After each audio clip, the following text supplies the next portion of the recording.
Justice for Soujanya 6/4/2025 ಏನು ಜಾಥಾ ಇತ್ತು ರಾಜ್ಯ ಮಟ್ಟದ್ದು, ಅದನ್ನು ಹೈಕೋರ್ಟಿಂದ ತಡೆಯಾಜ್ಞೆ ತಂದು ಆ ಜಾಥಾನ ನಡೆಯದಿದ್ದಾಗೆ ತಡೆ ಹಿಡಿದಿದ್ದಾರೆ. ಇದು ಕಾಮಂದರ ತಮ್ಮ ಒಂದು ಜಯ ಅಂತ ಅವ್ರು ತಿಳ್ಕೊಂಡಿದ್ದಾರೆ. ಕಾಮಂದರಿಗೆ ಇನ್ನೂ ಪಾಪಸ್ ಕೂಡ ತುಂಬಿಕೊಂಡಿಲ್ಲ. ಅದು ಈ ರೀತಿ ತಡೆಯಾಜ್ಞೆ ತಂದು ಅವರು ನಾವು ಕಾಮಾಂಧರು ಅಂತೇಳಿ ತೋರಿಸ್ಕೊಡೋಕ್ಕೆ ರಾಜ್ಯಕ್ಕೆ ಇದು ಒಂದು ಸಾಕ್ಷಿ. ಯಾರಾದರೂ ಒಂದು ನ್ಯಾಯ ಕೇಳಿ ಒಂದು ಹೋರಾಟ ಮಾಡ್ತಾರೆ ಅಂತ ಹೇಳಿ ಹೊರಟ್ರೆ ಅದಕ್ಕೆ ಹೈಕೋರ್ಟಿಂದ ತಡೆಯಾಜ್ಞೆ ತರ್ತಾರೆ ಅಂತಂದರೆ ನಾವು ಹೋಗ್ತಿರೋದು ಅಪ್ಪಟ ಸೌಜನ್ಯಕ್ಕೆ ನ್ಯಾಯ ಕೊಡ್ಸೋಕ್ಕೆ ಹೊರಟಿರೋವಂಥ ರಾಜ್ಯದ ಜನತೆ. ಇಲ್ಲಿ ಯಾವುದೇ ಒಂದು ಕ್ಷೇತ್ರಕ್ಕೆ ನಾವು ಹೋಗ್ತಾ ಇಲ್ಲ. ಅದನ್ನು ರಾಂಗ್ ಆಗಿ ಇಂಟರ್ಪ್ರಿಟ್ ಮಾಡಿ ಹೈಕೋರ್ಟ್ಗೆ ತಪ್ಪು ಸಂದೇಶ ತಿಳಿಸಿ ತಡೆಯಾಜ್ಞೆ ತಂದಿದ್ದಾರೆ. ನಾವು ಹೋಗ್ತಿರೋದು ಉಜಿರೆಯಿಂದ ಬೆಳ್ತಂಗಡಿಗೆ ಬಂದು ಅಲ್ಲಿ ಒಂದು ತಹಶೀಲ್ದಾರ್ಗೆ ನಮ್ಮ ಒಂದು ಹಕ್ಕೊತ್ತಾಯನ ನಾವು ಡಿಮ್ಯಾಂಡ್ ಮಾಡ್ತಾಯಿದ್ವಿ.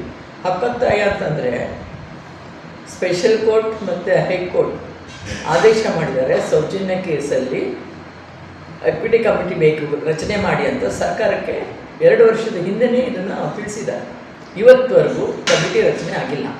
ರಚನೆ ಮಾಡದೆ ಸರ್ಕಾರದ ವೈಫಲ್ಯ ಜೊತೆಗೆ ಸರ್ಕಾರದ ಮೇಲೆ ಒತ್ತಡ ಜೊತೆಗೆ ಅದು ರಾಜಕೀಯ ಬಲ, ಹಣಬಲ, ತೋಳ್ಬಲ ಈ ಮೂರನ್ನು ಅವರು ಉಪಯೋಗಿಸ್ಕೊಂಡು ಈ ಒಂದು ಸೌಜನ್ಯ ಹೋರಾಟಕ್ಕೆ ಏನು ಇದು ಹಿನ್ನಡೆ ಅಂತ ಅನ್ಕೋತಾರೆ. ಅದು ಕೋರ್ಟಿಂದ ತಡೆಯಾಜ್ಞೆ ತಂದಿದ್ದಾರೆ. ಇದು ತಾತ್ಕಾಲಿಕ. ಇನ್ನೂ ಒಂದು ತಿಳ್ಕೊಳ್ಳಿ, ಶನಿವಾರ ಭಾನುವಾರ ರಜೆ ಇರೋದ್ರಿಂದ ಇವ್ರಿಗೆ ಏನು ಮಾಡೋಕ್ಕಾಗಲ್ಲ ಅಂತ ತಿಳ್ಕೊಂಡು ನಾವು ಜೈಬೇರಿಗೆ ಇಳಿಸಿದ್ವಿ ಅಂತ ಅಂದ್ಕೊಂಡ್ರೆ ಅದಂಥ ಮೂರ್ಖತನ ಮತ್ತೊಂದಿಲ್ಲ. 2 ದಿವಸ ಆದಮೇಲೆ ಸೋಮವಾರ ಇದೆ, ಮತ್ತೆ ಸೋಮವಾರ ಹೈಕೋರ್ಟ್ ಓಪನ್ ಆಗುತ್ತೆ. ಅಲ್ಲಿ ನಾವು ಚಾಲೆಂಜ್ ಮಾಡ್ತೀವಿ. ನಮ್ಮ ಕಾನೂನು ತಜ್ಞರಿದ್ದಾರೆ. ನಮ್ಮ ಕಾನೂನು ತಜ್ಞರೇನು ದಡ್ರಲ್ಲ. ನಾವು ಹೋರಾಟಕ್ಕೆ ಇಳಿದಿದ್ದೀವಿ ಅಂತಂದರೆ ಆರೋಪ ಮಾಡಿದವ್ರಿಗೆ ಇಷ್ಟೊಂದು ಇದಿದೆ ಅಂದರೆ ನ್ಯಾಯ ಕೇಳೋರಿಗೆ ಇನ್ನೆಷ್ಟು ಇರಬೇಕು? ನ್ಯಾಯ ಕೇಳೋದೇನು ತಪ್ಪಲ್ಲ, ನ್ಯಾಯ. ಮತ್ತು ಇನ್ನೊಂದು ತಿಳ್ಕೊಳ್ಳಿ, ಇದು ಭಾರತದ ಸಂವಿಧಾನದಲ್ಲಿ ಕಾರ್ಯಾಂಗ, ನ್ಯಾಯಾಂಗ, ಶಾಸಕಾಂಗ ಅಂತ ಇರುವಾಗ ನಮಗೆ ಶಾಸಕಾಂಗದ ಮೇಲೆ, ಕಾರ್ಯಾಂಗದ ಮೇಲೆ ನಂಬಿಕೆ ಇಲ್ಲ. ಆದರೆ ನ್ಯಾಯಾಂಗದ ಮೇಲೆ ತುಂಬಾ ನಂಬಿಕೆ ಇದೆ. ನ್ಯಾಯಾಂಗದ ಮೇಲೆ ನಂಬಿಕೆ ಇಟ್ಟಿರೋದಕ್ಕೆ ಇವತ್ತವರೆಗೂ ನಾವು ಸೌಜನ್ಯ ಹೋರಾಟದಲ್ಲಿ ಎಲ್ಲರೂ ಸಕ್ರಿಯವಾಗಿ ಹೋರಾಟ ಮಾಡ್ಕೊಂಡು ಬಂದಿದ್ದೀವಿ. ನ್ಯಾಯಾಂಗದಲ್ಲಿ ನಿಧಾನ ಇರುತ್ತೆ, ಅದೇ ಪ್ರಧಾನ. ಮತ್ತು ನಾನು ರಾಜ್ಯದ ಜನತೆ ಕೇಳ್ಕೊತೀನಿ, ಏನಿವತ್ತು ಭಾನುವಾರ ಇದು ಜಾತ್ರೆ ಕಡೆಯಾಗೆ ತಂದದಕ್ಕೆ ಮುಂದೂಡಿದ್ದೀವಿ ಅಷ್ಟೇ.